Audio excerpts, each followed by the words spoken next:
নিরস্ত্র ছাত্রদেরও খুন করা শুরু করলে বন্দুকের সামনে বুক পেতে দিয়ে শহীদ হয় বিরোধীর ছাত্রনেতা আবু সাইদ। তারপর আর জীবন দেওয়ার মানুষের অভাব হয়নি। গত 16 জুলাই থেকে বাংলাদেশের নিরস্ত্র আন্দোলনকারীদের উপর প্রকাশ্য দিবালোকে গুলি করে হত্যা করার মাধ্যমে এদেশের জনগণের বিরুদ্ধে যুদ্ধ ঘোষণা করেছিল আওয়ামী লীগ ও তার দোসররা। এই যুদ্ধ মোকাবেলা করে বিজয় অর্জন করতে গিয়ে বাংলাদেশের জনগণ ক্রমে ঐক্যবদ্ধ হতে হতে জাতীয় ঐক্যের দ্বার প্রান্তে উপনীত হয়েছে। বাংলাদেশ এই প্রথম একটি সরকার পেয়েছে, যে সরকার ছাত্রদের নেতৃত্বে জনতার অভ্যুত্থানের উপর প্রতিষ্ঠিত এবং যে সরকার আন্দোলনকারী নেতৃত্বের প্রত্যক্ষ অংশগ্রহণ আছে। যে সরকার এই অবস্থায় সকল পক্ষের উচিত হচ্ছে এই বিজয় এবং ঐক্যকে সত্যিকারের জাতীয় ঐক্যে রূপান্তর করে অভ্যুত্থানের আকাঙ্ক্ষা বাস্তবায়নের কার্যকর উদ্যোগ গ্রহণ করা। সে লক্ষ্যেই আমরা অন্তর্বর্তীকালীন সরকারের কয়েকটি প্রাথমিক দায়িত্ব, প্রধান দায়িত্ব এবং জবাবদিহিতা প্রসঙ্গে নিম্নলিখিত প্রস্তাবটি সকলের বিবেচনার জন্য উত্থাপন করছি। অন্তর্বর্তীকালীন সরকারের প্রাথমিক দায়িত্ব: বিজয়ের অব্যবহিত পর থেকেই কতিপয় রাজনৈতিক দলের নামে দেশের বিভিন্ন জায়গায় সহিংসতা, ভাঙচুর, অগ্নিসংযোগ, লুটপাট এবং দখলবাজি করে গত কয়েকদিনে জনগণের ব্যাপক ক্ষয়ক্ষতি করেছে।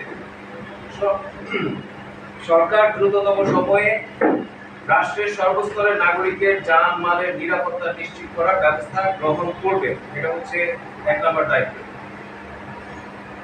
হতে বলা হচ্ছে, জুলাই অভ্যুত্থান চলাকালীন ইতিহাসের জঘন্যতম হত্যাযজ্ঞ চালানো হয়েছে। এই হত্যাযজ্ঞের পরিকল্পনাকারী, নির্দেশদাতা এবং নির্দেশ পালনকারীদের বিচারের জন্য বিশেষ ট্রাইব্যুনাল গঠন করবেন এবং তাদের বিচারের আওতায় আনবেন। হতে বলা হচ্ছে, বিগত আমলে বিপুল দুর্নীতি, লুটপাট ও পাচারের শ্বেতপত্র প্রকাশ এবং দুর্নীতি, লুটপাটের বিচারের ব্যবস্থা এবং পাচারকৃত টাকা ফিরিয়ে আনার লক্ষ্যে বিশেষ ট্রাইব্যুনাল গঠন করবে। আয়নাঘর স্থায়ীভাবে বন্ধ করা, গুম হওয়া ব্যক্তিদের দ্রুত ফেরত দেওয়ার ব্যবস্থা এবং বিগত আমলে গুম ও ক্রসফায়ারের সুনির্দিষ্ট তালিকা প্রণয়ন এবং এইসব জঘন্য অপরাধের সাথে সংশ্লিষ্টদের শাস্তি নিশ্চিত করবে। তারপরে বৈষম্য বিরোধী ছাত্র আন্দোলনের 9 দফার যেসব দাবি এখনো বাস্তবায়ন হয়নি সেগুলো এবং 2018 সালের নিরাপদ সড়ক আন্দোলনের সড়ক ব্যবস্থা সংস্কারের দাবিসমূহ দ্রুত বাস্তবায়নে কার্যকর পদক্ষেপ গ্রহণ করবে। অন্তর্বর্তীকালীন সরকারের প্রধান সহ কোনো বড় উপদেষ্টা পরবর্তী জাতীয় সংসদ নির্বাচনে যাতে অংশগ্রহণ করতে না পারেন সে বিধান করবেন। প্রিয় বন্ধুগণ, আমরা জানি শুধুমাত্র ফ্যাসিস্ট মাফিয়া শাসকদের সরানোর জন্য এত মানুষ জীবন দেয়নি।